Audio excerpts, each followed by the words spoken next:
Trump just had a disastrous bilateral meeting, and the clips are shocking. He called a New York mayor a communist, accused him of hating police and Jewish people, and openly admitted he'd play favorites with foreign aid. I don't like that opposition, but if somebody's going to be a communist mayor of New York, it's a fluke if he gets in.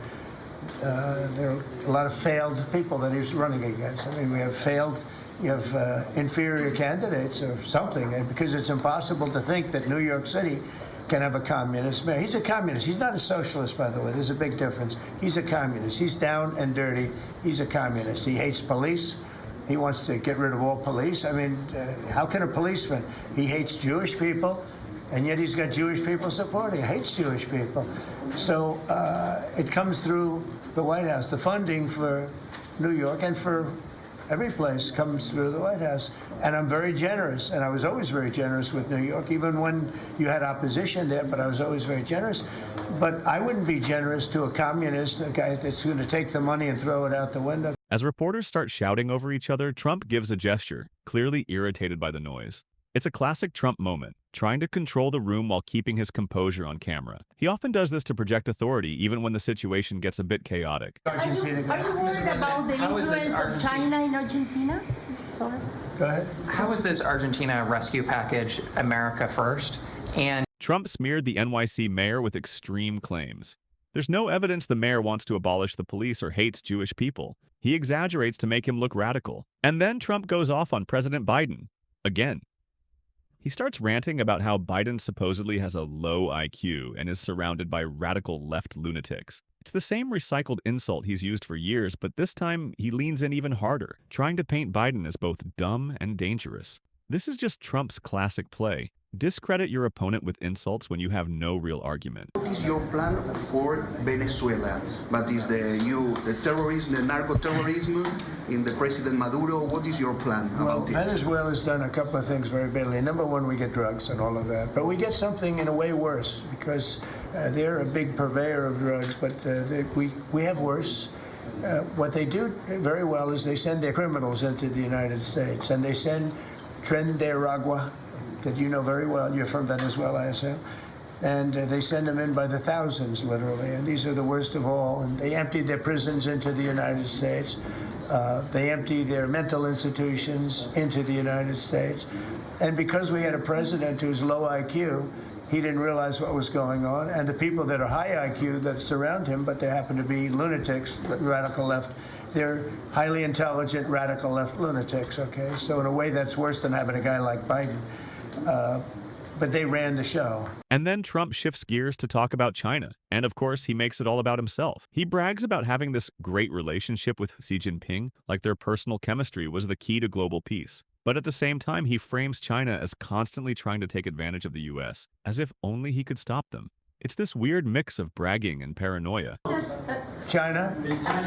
Well, you have to be careful with China. Everybody deals with China. They have to deal with us, too. We have to be careful with China. Look, I have a great relationship with President Xi, but sometimes it gets testy because China likes to take advantage of people, and they can't take advantage of us.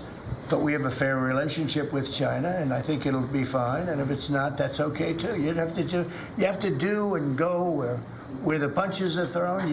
You got to put up the blocks. We have a lot of punches being thrown. And then Trump goes into his usual routine, bragging about how trillions of dollars supposedly flooded into the US because of him. He says this in every speech like a broken record, and it's always the same exaggeration. The numbers don't check out, but that's never stopped him before. He keeps repeating this idea that he built the greatest economy ever, even though much of that growth started years earlier. It's his go-to line to make himself sound like some economic genius. We have the most success. I think we're the most successful we've ever been as a country. We have now close, I've been saying 17, we have, I think, close to or maybe even exceeding $18 trillion going to be invested in the United States. That's more money than ever invested in any country before. Even countries with much bigger populations like India or like China, nobody's ever had $18 trillion invested in the country. And then Trump blasts California and Gavin Newsom, accusing them of giving health care to undocumented immigrants just to win votes. It's a recurring talking point, one that sounds simple, but it's misleading. Yes, California has expanded Medi-Cal so that about 1.6 million immigrants without legal status can access certain health services. But here's the thing. What Trump calls free healthcare for illegal immigrants for votes resurrects fear-mongering and, in many cases, outright distortion. We have, and that's because of November 5th election, because I won. Oh, if she won, you'd be negative. You'd have people getting out of the country. This country would have been in a major depression. If she won, we would have been 1929.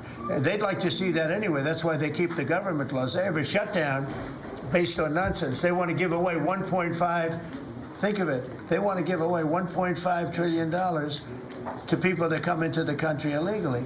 And as you know, the borders now are closed.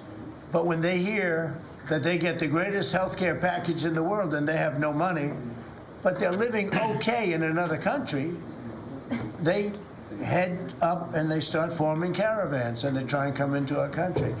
But the big problem is they want to give health care to people that should not get health care.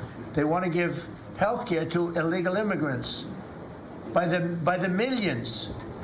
Look at Gavin Newsom, what he's done. He's ruined California. He gives health care to anybody. And I guess they do it for votes. I actually think it's bad politics, but I guess they do it for votes. So I'm with this man because his philosophy is correct. And he may win and he may not win, but I think he's going to win. And if he wins, we're staying with him. And if he doesn't win, we're gone.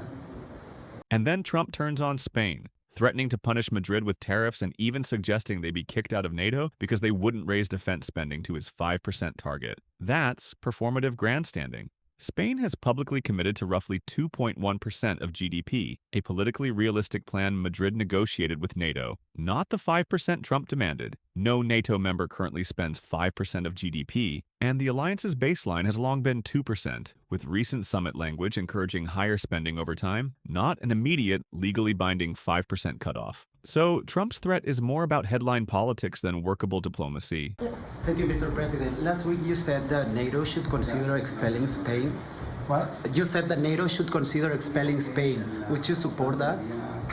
What expelling Spain? NATO consider expelling Spain. Oh. I'm very unhappy with Spain. They're the only country that didn't raise up their number to 5%. Every other country in NATO raised up to 5%. And Spain is doing very well off our backs. So I'm not happy with Spain. Spain gets protection, and they know, look, they're sort of in the semi-middle of it, so they're going to get protected automatically. Even if you don't want to protect them, you're protecting them because of the way they're located. And I think what Spain did is a very bad thing for NATO. I think it's very unfair to NATO. It wouldn't matter if you said you're not going to protect them because they're pretty much protected. What are you going to do? Go through the other countries and let's go attack Spain, right? So I think what they did is not nice. I think it's very disrespectful to NATO. In fact, I was thinking about giving them trade punishment through tariffs because of what they did. And I may do that. I think unbelievably disrespectful. Spain, the only one out of all the countries in NATO, the only one that said that is Spain.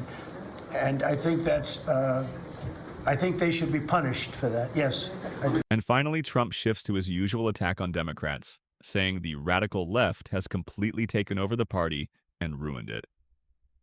This is one of his favorite talking points. He's been using it since 2016. The reality is more complicated. While progressive voices have definitely grown louder inside the Democratic Party, the leadership, not including President Biden, still represents the more centrist wing on most major issues. What to do is just sign a piece of paper saying we're going to keep it going the way it is. There's nothing. It's not like it shouldn't even be an argument. They've signed it many times before. I don't want to bore you with the fact that Schumer said 100 times you should never close up government. But Schumer's a weakened politician. I mean, he's going to finish his career as a failed politician. He's a failed politician. He's allowed the radical left to take over the Democrat Party.